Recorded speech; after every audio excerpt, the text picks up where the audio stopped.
عليكم ورحمة الله وبركاته. معاكم ابتهال غزال، يونت 9 إن شاء الله. يونت 9 بيتكلم على the power of nature. power of nature اللي هي قد إيه الطبيعة بتاعتنا بتتحكم فينا. إحنا هنا بنتكلم على كلمة الويذر، والويذر معناها الصن والرين والويند والسنو وكل الحاجات اللي هي عناصر الطبيعة، الهواء والضغط وكل الكلام ده اللي بيتحكم في طبيعة الجو بتاعنا، اللي هو بيبقى يوميا. الويذر ده اللي بتاع يوميا، اللي النشرات الإخبارية اللي هي بتاعة الفوركاست بتاعتنا بتتوقع لنا بكرة مطر أو مش مطر أو الكلام ده، بناء على دراسة ان الدنيا او البلد دي الكلايمت بتاعها المناخ بتاعها كذا، بتقعد تتوقع ايه اللي هيحصل وهكذا يعني. فاحنا عندنا بيحصل ساعات، بتحصل حاجات كتير ديزاسترز في الويذر ممكن تقلب كيان البلد. لو نفتكر ان بتحصل حرايق غصب عن، يعني حرايق بتحصل في الغابات اللي موجوده في امريكا في اماكن معينه حر جدا، من درجه الحراره العاليه الشجر بيولع فبتولع الغابات كلها. لو نفتكر ان كان في تسونامي اللي هو كان في الشرق الاقصى لما حصلت موجه عاليه جدا من المحيط وغرقت بلاد كامله. بتحصل حاجات كتير، ويندز، هوريكانز، عواصف. كل الحاجات دي ممكن تقلب كيان البلاد والدنيا والبني ادمين. عشان كده بنقول the power of nature. كلام كله عندنا بناء على المواضيع دي، فاحنا هناخد الفوكاب بناء على كده. كلمة ويفي جاي من ويف، والويف اللي هي الموجة. ويفي يعني متموج، بيوصف حاجة بأنها فيها موجة. powers of nature معناها قوة الطبيعة. سولار اكليبس، والاكليبس اللي هو الكسوف، والسولار بتاع الشمس. وكسوف الشمس المقصود بها ان الشمس بتتكسف، يعني بتستخبى ورا الارض، تبقى هي والارض على خط ثابت، يعني هما الاثنين في خط واضح، او هي والقمر على خط ثابت فبتستخبى ورا القمر فبيحصل غيام على الارض. ده السولار اكليبس. في بقى حاجه اسمها لونار اكليبس اللي هو خسوف القمر. خسوف القمر اللي هو بيختفي خالص لما الشمس بتبقى لما الارض بتبقى بين الشمس والقمر في خط واحد، فبالتالي الارض بتضلم على القمر بيتقال عليه خسوف، بيتخسف. سولار اكليبس بتاع الشمس، واللونار اكليبس بتاع القمر. سيرفينج، التزلج على الماء، ميه. سكين، جلد، بس مش الجلد اللي بنعمل منه الشنط، ده الجلد بتاع البني ادم الحي، وممكن يتقال عليه الجلد بتاع الحيوان بس يكون حي. جاينت يعني ضخم. temperature درجة حرارة. واتموسفير الغلاف الجوي اللي هو بيحيط بالكرة الأرضية. erupt يثور، وبتتقال للبركان مش للبني آدم. يثور اللي هو لما البركان يثور ويطلع الحمم البركانية. لاندسكيب، لاندسكيب لما بتقف عند منظر طبيعي فيه خضرة وعلى مستوى النظر تبص تلاقي الأرض ممتدة قدامك ومنظر طبيعي ما فيهوش دخل فيه ولا حاجة من صنع البني آدم. This is the landscape. بلو دي معناها يا إما ينفخ، زي بلو بالون، بنفخ بالونة. أو شوف حركة النفخ بتطلع هواء قوي ازاي. نفس الحكاية لما بنقول على الويند لما بتهب يبقى تهب، كلمة بلو. بلانيت كوكب. جالاكسي المجرة، والمجرة دي اللي هي مجموعة الشموس اللي موجودة بالكواكب اللي حواليها. ميتيوريت اللي هو النيزك أو الشهب، ده قطعة حجر تايهة في الفضاء، أول ما بتيجي بالأتموسفير الغلاف الجوي بتاعنا بتولع فبنشوفها بتولع وتنزل. هو ده الأجسام اللي هي الغريبة اللي بتدخل الغلاف الجوي وكده يعني. كوميت المذنب، وانس ان هي ولعت ودخلت عندنا وبقى ليها نار في شبه كأنها نجمة موديل كده، بنسميها كوميت. كلير نايت ليلة صافية، definitely أكيد. degree سنتيجريد اللي هي الدرجة المئوية. weather experts المخصصين في الطقس. extreme weather طقس متطرف. ايه الطقس المتطرف ده؟ الطقس المتطرف اللي هو يبقى حر قوي تبقى مش قادر عليه، برد قوي برضه تبقى مش قادر عليه، هو ده الاكستريم ويذر او الطقس المتطرف. ساند ستورم عاصفة طبعا من رملية جامدة، وسنو ستورم عاصفة ثلجية. harmful rays هي الأشعة، harmful مضرة تبقى أشعة مضرة. ball lightning اللي هي كرة على برق على شكل كرة. خد بالك من كلمة lightning بعد تي ان على طول، بعد كده اي ان جي، وده هو كلمة البرق، لأن في لايتن اللي هي بعد تي في اي ان ودي بمعنى تاني خالص.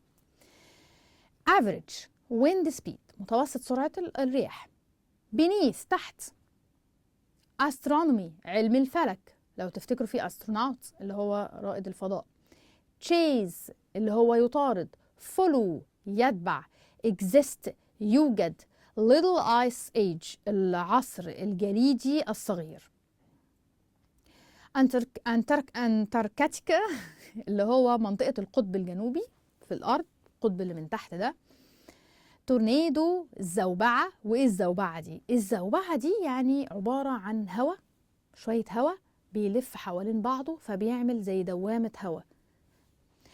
هوريكان إعصار كبير اللي هو هواء جامد جدا اللي هو بيطير أي حاجة قدامه. عندنا كلمتين في فرق في المعنى جامد جدا، ولو ان في السبيلنج هو حرف واحد. في الكلمة الأولانية هي drought اللي هي بعد DRAU drought والجي اتش سايلنت، وده معناه تيار هواء بارد، سرسوب هواء. لما بيبقى تقفل الشباك والجو بره هواء يطلع لك سرسوب جاي لك من الحتة دي، هو ده الدروت. طيب التانية بقى DRO دي اسمها drought، ودراوت ده معناه ان هي بمعنى جفاف.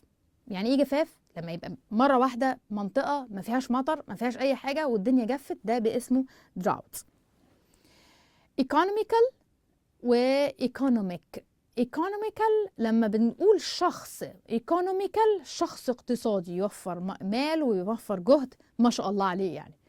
economic بتتقال على حاجه اقتصاديه، يعني حاجه بتجيب فلوس بس كده. في عندنا فرق بين سايت وسايتس وفيو.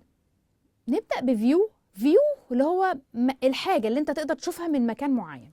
وانا قاعد دلوقتي لو انا شايف حاجة معينة this is my view. وانا واقف في شباك بيتنا الفيو بتاعي مثلا انا شايف ايه؟ شايف جنينة، شايف whatever. this is view. طب ايه السايت والسايتس؟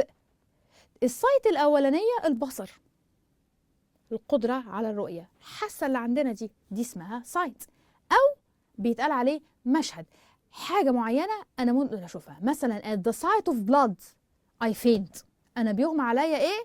منظر الدم. طب سايتس بقى لما أحط لها اس معناها المعالم، خصوصا المعالم السياحية. لما بتقول أنا we go seeing sights يعني بتفرج على المشاهد أو الأماكن المميزة. الفرق بين weather WEA وweather WHE بعد كده TH، الاتنين نفس النطق weather، بس الأولانية weather اللي هي الطقس اللي هي حالة الجو خلال اليومين دول. طب والweather التانية اللي هي بمعنى if I don't know whether he's ill or tired، أنا مش عارف هو عيان ولا بس مرهق. weather هنا جاي معنى if اللي هي بالWH. الفرق بين be dressed in و put on و dress اللي هي بمعنى get dressed. طيب be dressed in دي حالتي أنا لابس حاجة معينة، I am dressed in my uniform بس كده. طب to put on ده فعل. put on ايه؟ أنا لما بعمل put on بعمل put on my suit بلبس بدلتي، put on my dress بلبس فستاني. طب dress معناها إن أنا بعمل ارتداء كامل وتجهيز لنفسي. I get dressed اللي هو I dress my dress، وده مش معناه بلبس الفستان وبس وبحط الميك اب وبعمل كل حاجة، ده dress يعني بجهز نفسي علشان خروج. هنيجي عند اللانجوج فانكشن بتاع اليونت دوت اللي هو انك بتستفسر عن حاجة او تقدم تفسير عن حاجة. لو بتستفسر عن حاجة تقول ايه؟ could you explain why، واسأل بقى طيب do you know how مش عارف ايه، I'd like to know how، وتبتدي تقول how on earth ازاي يا ربي بيحصل كذا. طب could you tell me how or why، يبقى كلهم could you tell me، can you explain، do you. احفظ 2 منهم وخليك عارف الباقي وتعرف تستخدمهم. ده انت بتطلب تفسير. طب لو انت حد هو قالك الكلام ده ترد عليه ازاي؟ طيب let me explain، اعمل كذا وكذا وكذا. I'll try and explain، طب هحاول وبعدين اعمل كذا. Here is what happens، طب تعالى بقى لما اقول لك. ماشي وكمل. What happens is that اللي بيحصل هو كذا كذا. I'll explain that to you، طب هقول لك، وانت طبعا احفظ 2 منهم واعرف الباقي. Choose the correct answer. The best thing about our holiday to Iceland was our visit to see the أحسن حتة رحناها ساعة ايسلاند لما رحنا شفنا إيه؟ خد بالك من الكلمة الأولانية اسمها جيزر، اللي هي معناها فتحة في الأرض مهما كانت الجو ساقعة بتطلع منها مية دافية. If it rains so hard that the soil cannot، لو الدنيا مطرت جامد قوي السويل cannot ايه؟ water quickly absorb، اللي هي تمتص. When there is an كذا of the sun everything goes dark and the birds stop singing. لما بيبقى فيه ايه للصن كل حاجة بتبقى ضلمة والبيردز يعني stop singing ما بيغنوش. يبقى ايه لما الدنيا بتبقى ضلمة؟ اكيد eclipse. You cannot see ultraviolet rays لازم تتحفظ كده but they can still damage your skin، هيبوظولك الجلد بتاعك. She doesn't need to wear glasses، هي مش محتاجة تلبس glasses. ليه؟ There is nothing wrong with her sight، اللي هو النظر بتاعها. عندنا هي الانسرز اهي، هنشوف بقى find the mistake. The sun is incredible strong. incredible دي بتقولها لما بتكون بتوصف اسم، و is incredible strong لا طبعا. sun is incredibly strong. خد بالك انت مش بتوصف الاسم، انت بتوصف الفيرب is كينونتها ايه بطريقة مهولة، عايز يقول كده. Lighting is the light you see during an electric storm. lighting لسه قايلينها، كل الحكاية زود n بعد التي. A gypsy is a hole in the earth from which hot water can rise. طبعا هي جسر. اوكي. An ecstasy occurs when the sun or moon seems to disappear because one of them is passing between the other and the earth. ايه ده كله؟ ما فيش حاجة خدناها غير يعني eclipse اللي هو الكسوف أو الخسوف. The river floated and killed thousands of people. floated لا flooded، فاحنا عندنا كلمة flood اللي هي double O. طبعا دي الانسرز عندنا. هنيجي عند الجرامر، والجرامر بتاعت الاف كونديشنال، وطبعا احنا اتشرح لنا قبل كده اللي هي الزيرو كونديشنال والفيرست كونديشنال والسكند كمان على فكره. اوكي. الزيرو كونديشنال بتعبر عن ايه؟ زيرو اللي هي اف. الاول احنا لازم نبقى فاهمين، انا هقولها ان جنرال عشان انا عارفه ان هي اتشرحت قبل كده. الاف دي كلمه بتربط بين جملتين، شرط ان الجمله الاولانيه تحصل عشان الثانيه تحصل، وبالتالي احنا بنسميها الجمل الشرطيه. فعندنا لما if كذا يحصل يبقى كذا هيحصل. تمام كده. لما اكون بتكلم على رولز عموما بستخدم الاف الزيرو كونديشنال. الزيرو اللي هو بقول if حاجه حصلت present simple يبقى الحاجه الثانيه بتحصل present simple. if you heat water it evaporates. خلاص heat evaporates. انت بتتكلم على رول وبالتالي بتستخدم هو ده الزيرو كونديشنال، يبقى بتحط مضارع بسيط ومضارع بسيط. طيب الفيرست كونديشنال ايه؟ الفيرست كونديشنال ديت ان انت برضو بتحط اف والجمله اللي بعد اف تبقى بريزنت سمبل برضو، بس الناحيه الثانيه تستخدم واحده من المودلز في البريزنت بتاعها. يعني بتحط will shall can may، مالكش دعوه بماست. اوكي. will shall can may اي واحده من دول في البريزنت بتاعها. اوكي ماشي. if you study hard example مشهور جدا عندنا if you study hard you will succeed. طب انت هتيجي تقول لي ما دي قاعده عامه، ما اقولش if you study hard you succeed. لا دي مش قاعده عامه، في ناس بتذاكر كويس ما بتنجحش، محدش عارف الظروف ايه، بس في احتماليه ولو 1% انها ما تحصلش. دي مش رول، دي مش قاعده عامه وحاجه تبع الطبيعه اللي هي عمرها ما بتبوظ او بتتكسر. فبالتالي بنستخدم الفيرست كونديشن. فالفيرست كونديشنال مع if الجزء الاولاني يبقى present simple، الناحيه الثانيه يبقى فيه will او اي واحده من اخواتها اللي هي shall can may وبعديها الانفينيتيف. الحاله الثانيه يبقى انا بتكلم على حاجه في الماضي. طيب حاجه في الماضي ازاي؟ واحد راح الامتحان ورجع وما كانش بيذاكر اصلا قبل كده، انا حليت وحش يا ماما في الامتحان. هتقول له على فكره ما هو if you studied hard you would succeed، ما انت لو كنت ذاكرت كنت نجحت. خلاص انت حر. فانا هنا بستخدم على حاجه حصلت وخلصت، فانا بتكلم عليها. عملت ايه؟ حطيت اف، الجمله اللي بعد اف باست، لان حاجه حصلت وخلصت، باست سيمبل. تبقى الجمله الثانيه الطبيعي بدل ما اقول ويل خليها باست، هتبقى وود، وطبعا اي واحده من اخواتها هتبقى كود او مايت او شود. بس كده. الحاله الثانيه احداث، بتتكلم على احداث زي ما بنقول ممكنه انما مش هتنفع تحصل دلوقتي. انت لو كنت ذاكرت كنت نجحت، انما دلوقتي ايه؟ هتذاكر بقى، الحق بقى نفسك في اللي جاي، انا بتكلم على اللي فات. اوكي. في الحالة التانية ديت بستخدم حاجات غريبة. يعني أنا ممكن if I were you I would go to the doctor. أنا شايفك تعبان وعيان وأنت مقاوح ومش عايز تروح للدكتور، طب أنا لو مكانك كنت رحت للدكتور. أنا هنا بعبر على إيه؟ أنا بعبر عن حاجة كانت ممكن، يعني أنا لو مكانك كانت تحصل، بس هي استحالة تحصل. أنا عمري ما هبقى أنت، بس أنا بقول لك أنا لو مكانك كنت كذا. استخدمت باست بعد if واستخدمت الوود في الناحية التانية. بس خدت بالك ان انا قلت if I were you، ما هو زي ما انا عمري ما هبقى انت، عمر ما اي ما هتاخد اصلا where. اربطها بالطريقه دي if I were you. اوكي، فدي حاجه استحاله انها تحصل دلوقتي. في عندنا شويه exception في الحاله الثانيه. انا ممكن اقول ايه؟ if you were rich you would buy a new car. لو انت كنت غني كنت اشتريت عربيه جديده. اوكي، طب أنا ممكن أعمل حاجة، ممكن ألاقي حاجة تانية were you rich you would buy a car. عملت إيه؟ أنا خدت الوير حطيتها مكان الإف وشلت الإف خالص. تمام؟ بس كده. طيب verb have اللي هو لما بيبقى في الباست بيبقى had، ممكن أقول إيه؟ if I had enough money I would buy a new car. لو كان معايا فلوس، هو اوريدي أنا دلوقتي مش معايا، بس هو لو كان معايا يعني. طيب ممكن اشيل if واروح حاطه had برضه.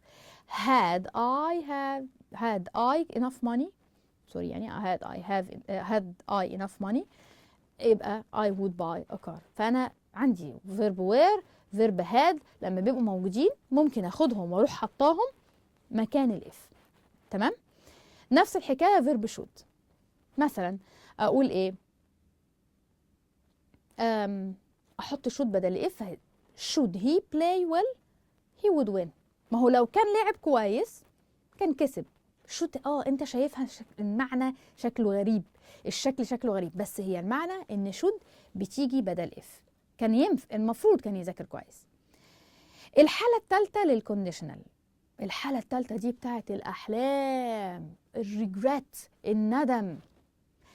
خلاص امتحنت، أنا ما ذاكرتش وامتحنت ورجعت زعلان وعدى أسبوع جت النتيجة سقطت. أنا ندمان. if I had studied well I would have succeeded. يبقى أنا بتكلم على حالة ندم. الحالة الثالثة بستخدم if وبعديها past perfect يعني had وتصريف ثالث. الناحية الثانية بحط برضو would أو could أو might، بعديها have و pp. يبقى أنت حطيت هنا had pp، الناحية الثانية تحط have و pp. وما زال إن هنا عشان past بحط هنا الwould أو الcould might might و should. تمام. وبالتالي ان انا بستخدم had، وقبل كده احنا قلنا had ممكن تحل محل الاف، فطب ما انا ممكن اقول ايه؟ had I studied well I would have succeeded. تمام.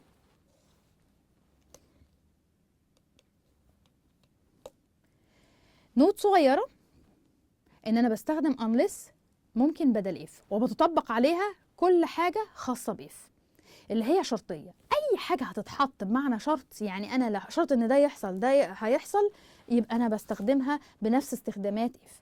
بس unless بتساوي if مع نيجاتيف في الجملة. يعني مثلا أما بقول if Peter improves، يعني يحسن من نفسه، improves himself he will he won't fail in the exam. لو كان حسن نفسه ما كانش هيخسر في، يعني هيسقط في الاكزام. طيب انا حطيت if، طب ما انا ممكن اشيل unless، اشيل if واحط unless. يبقى ساعتها اقول unless Peter doesn't improve او unless Peter improves يبقى he will fail. ابقى شلت النوت من هنا. انا بعمل بالانس، لو في اي نوت عندي موجوده اشيلها لو احط unless، او ما فيش عندي حاجة وهحط unless، حط أي نوت. فزي ما عندنا في الإكزامبلز unless Peter improves he will fail the exam، أو unless he were lazy he wouldn't fail the exam unless he had، هي نفس الحكاية زي if بالظبط. أوكي، ناخد بالنا إن إحنا ممكن نستخدم in case أو in case of في حالة إن يحصل كذا يحصل كذا، بس دي مش هيبقى فيها قاعدة قوي.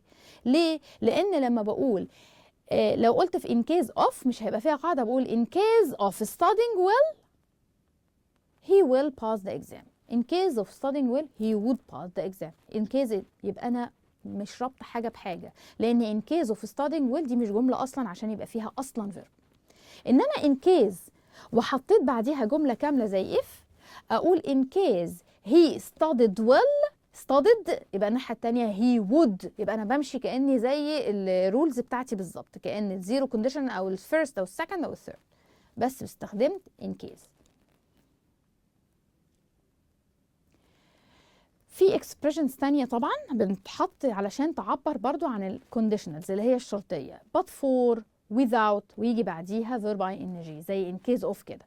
اوكي، it weren't for كذا كذا، كل الاكسبريشن اللي عندك ديت بيجي بعديها verb في ing، وبالتالي الجملة اللي بعديها زي ما القاعدة بتقولك بتبقى would والانفينيتيف، او would وهاف والانفينيتيف whatever حسب ما انت ما شايف الجملة. but for the Nile Egypt would be a desert، يعني من غير النايل هتبقى desert. if it weren't for the Nile Egypt would be a desert. خد بالك ان الجزء الثاني كله past. without his hard work من غير شغله he wouldn't have succeeded. if it hadn't been for his hard work he wouldn't have كذا كذا. خد بالك ان انا عشان if و had been في had وتصريف ثالث يبقى الناحية التانية بقت would و have وتصريف ثالث. expressions تانية بتيجي بشكل if برضو as long as only on condition that in the event that أو provided that أو providing، كل دول لما بيتحطوا زيهم زي اللي فاتوا بالظبط، والجزء تاني من الجملة بيجي بالwould أو would have والبي. نيجي نحل. if you look at the sun you damage your sight. نحط ايه؟ would ولا will ولا would مش عارف ايه. طب انت عندك if you look present simple يبقى الناحية التانية يا present simple يا اما will، مفيش present simple حط will يبقى you will. طب if there ولازم تحط verb clouds in the sky tonight you will not. طب في will الناحية دي يبقى اكيد اللي جاي بعد if present، وخد بالك ان if ما بيجيش معاها الwill ابدا، تدخل في البريزنت يبقى if there are clouds. if it had been an eclipse لو في eclipse the sky dark. طب في had وتصريف ثالث يبقى الناحية التانية يبقى فيها would و have وتصريف ثالث اللي هي would have gone. if I a planet I would give it my aunt's name. يبقى if I ايه في would وبعديها infinitive مش بعديها have و pp، يبقى الناحية التانية اللي هي مع if يبقى لازم يبقى past، يبقى if I discovered بس past simple. بيقولك unless أو without if أو in case of there was an eclipse of the sun in my country I would كذا كذا. أحط إيه؟ ناخد بالنا إن في without و in case of لازم يجي بعديها verb ing وبس، مفيش verb ing في جملة كاملة there was كذا، فهتبقى لا without ولا in case of. طبعا عندنا unless وعندنا if، يبقى احنا ساعتها هنشوف إيه المعنى. فممكن أقول unless there was an eclipse، لو ما كانش فيه eclipse كانت الدنيا هتبقى I would كنت هتفرج عليه I would definitely watch it. لو ما كانش هيبقى فيه eclipse هتفرج عليه ازاي وهو ما فيش، تبقى ما تنفعش unless، هتبقى if على طول. أنا بعلمك ازاي تعرف تفكر وازاي تعرف تحل بناء على المعلومات اللي معاك. تعال نشوف find the mistake. if he's a lawyer لو كان lawyer he could help you، كان ممكن ايه يساعدك. يا إما is تبقى if he was يا إما could تبقى will. أنت قدامك حاجة من الاتنين تعملها عشان تخلي الرول ماشية صح. if he had enough money he will buy a car. had past يبقى الناحية التانية will تبقى would. if you hurry up you will miss the train. لو بقيت أسرع هتنسى هيفوتك القطر ازاي؟ طبعا في حاجة غلط. هتقولي ممكن احط نوت مش عارف ايه، ما تشيل if وحط unless، يبقى unless you hurry up، لو ما كنتش تبقى سريع you will miss the train. He could help you if he is a doctor. هو كان ممكن يساعدك لو كان دكتور. طيب is هنا I think يعني انت ممكن تحطها where على فكرة، بس هو مش دكتور دلوقتي، هو كان ممكن يساعدك بس لو كان دكتور، وحطها where عاملة زي if I were you، لأن هو مش دكتور، استحالة تحصل. I would write to him if I know his address. كنت هكتب له لو كنت أعرف. would الناحية التانية know تبقى new عشان نحطها في الباست. بعد كده عندنا الانسرز، وكده يبقى معانا اليونت خلص. أرجو أنكم يا رب تكونوا كنتوا استفدتم من اليونت دوت، وشكرا وإلى اللقاء.